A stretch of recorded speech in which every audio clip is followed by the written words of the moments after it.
이 시편 108편은 위급한 상황에서 하나님의 구원을 바라며 하나님의 지켜주심과 승리를 간구하고 찬양하는 그런 내용입니다. 이 시의 저자로 이렇게 밝혀져 있는 다윗은 숱한 위기와 어려움 속에서도 하나님만 의지하는 그런 믿음을 가졌던 사람입니다. 블레셋과의 전쟁 중에서도 사울 왕이 자기를 죽이려고 추격하는 중에도 아들 압살롬의 반역 중에서도 그는 포기하지 않고 하나님만 의지하였습니다. 오늘 찬양은 그런 다윗의 신앙을 잘 보여줍니다. 먼저 다윗은 환난 중에도 하나님을 신뢰하는 확고부동한 믿음을 가져야 한다 말합니다. 1절 하나님이여 내 마음을 정하였사오니 내가 노래하며 나의 마음을 다하여 찬양하리로다 하였습니다. 여기서 정하다라는 말은 단단하게 고정하다, 확고하게 되었다, 준비되었다 이런 뜻이 있습니다.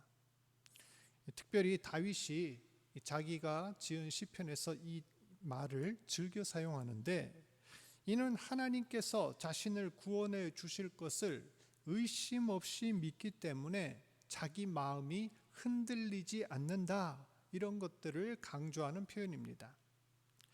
다윗이 이런 믿음을 가지게 된 것은 어느 날 하루아침에 그렇게 된 것이 아니라 끊임없이 하나님을 향해 나아가고 그분의 임재를 경험함으로 누구도 흔들 수 없는 그러한 확고한 믿음의 경지까지 이르게 된 것입니다.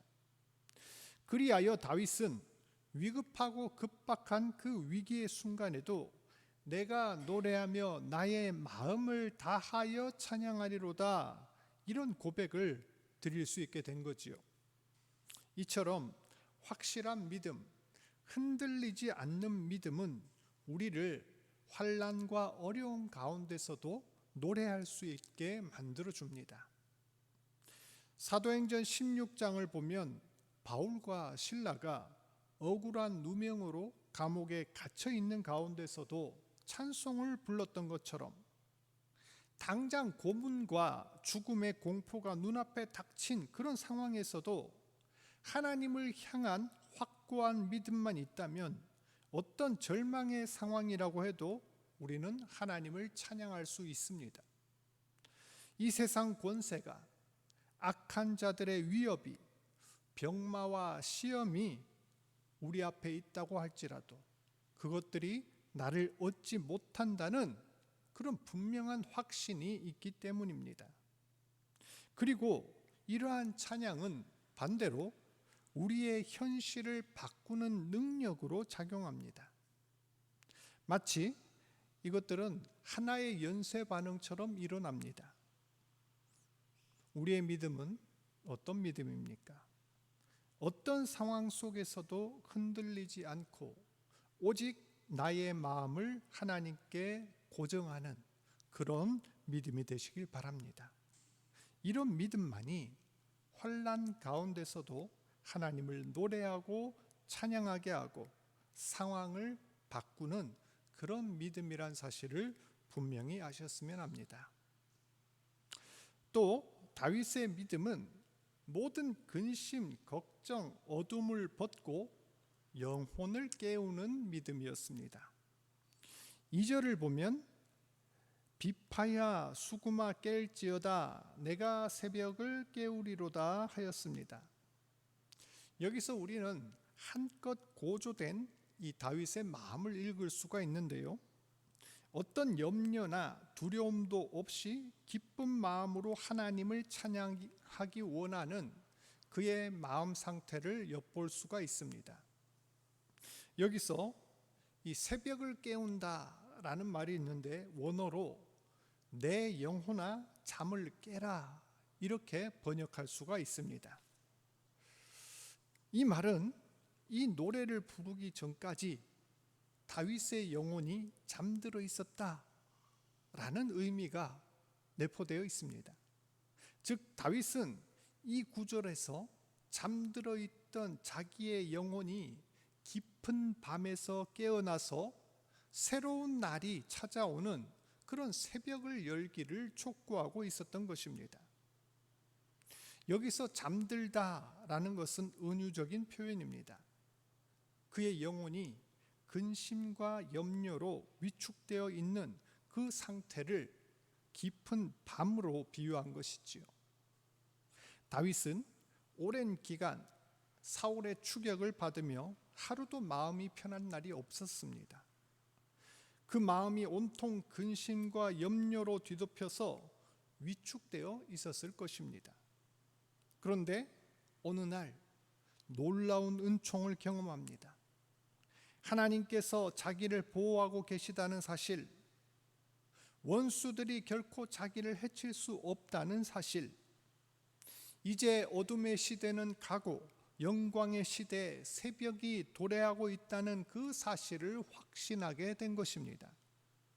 그래서 더 이상 근심과 걱정에 억눌려 있지 않고 내 영혼아 잠에서 깨라, 내가 새벽을 깨우리로다, 이렇게 촉구하고 있는 것입니다. 물론 눈앞의 상황은 크게 달라진 것이 없습니다. 여전히 추격받고 있고 생명의 위협이 있으며 정처 없는 떠돌이 신세였습니다. 전혀 밝은 빛이 비추고 있지 않습니다. 짙은 어둠만 깔려 있습니다. 하지만 그는 믿음으로 빛이 비출 것을 보고 있습니다. 조금만 기다리면 저 먼발 동력에서 이제 동이 터올 거라는 그 사실을 직감한 것입니다. 그래서 그는 가만히 있을 수가 없습니다. 아직 잠자고 있는 이 새벽을 깨우겠다고 이야기하고 있습니다. 비파야 수구마 깰지어다, 내가 새벽을 깨우리로다. 비파와 수금은 그 당시의 대표적인 악기입니다. 다윗은 음악가였습니다. 이 말은 자기가 할 수 있는 모든 수단으로 악기를 통해서 하나님을 찬양하겠다, 이런 다짐이며, 또 사람들로 하여금 자기와 함께 하나님을 소리 높여 찬양하겠다라는 그런 말입니다. 결국 이 말씀은 다윗 자신이 새벽마다 깨어서 하나님을 찬양하고 이 어두운 상황을 찬양을 통해 스스로의 심령을 깨울 뿐만 아니라 암울하고 고통스러운 상황을 타개해 나가겠다, 이런 의미가 함축되어 있죠.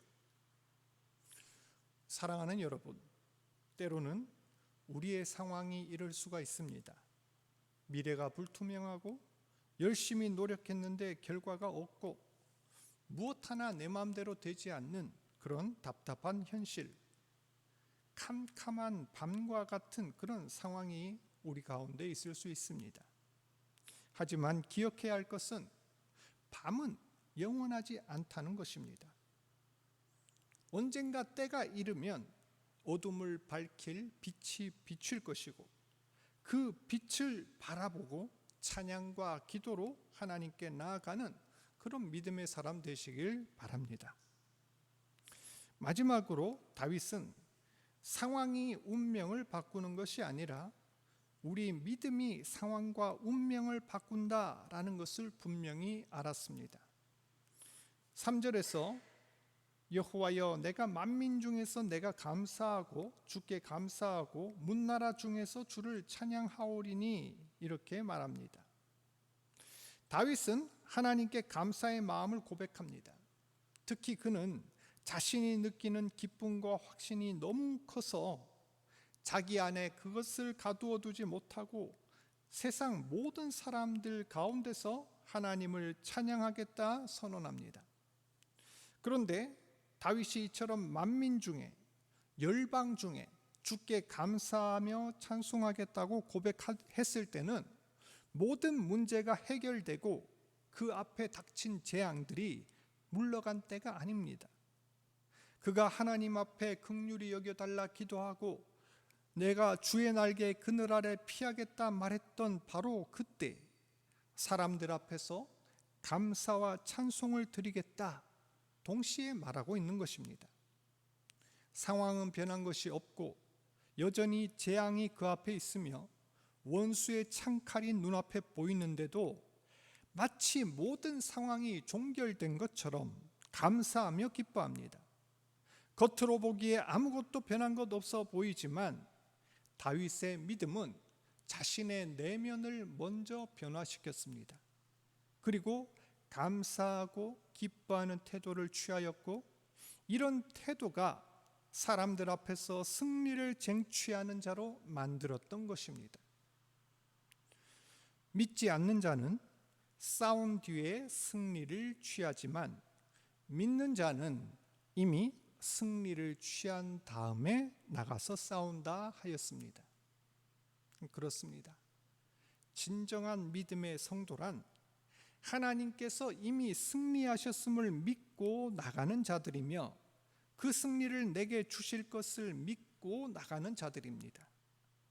상황이 우리에게 불리하고 어려운 현실이 닥친다고 할지라도 성도들은 역설적으로 그 가운데서 감사하고 기뻐하고 찬양해야 합니다.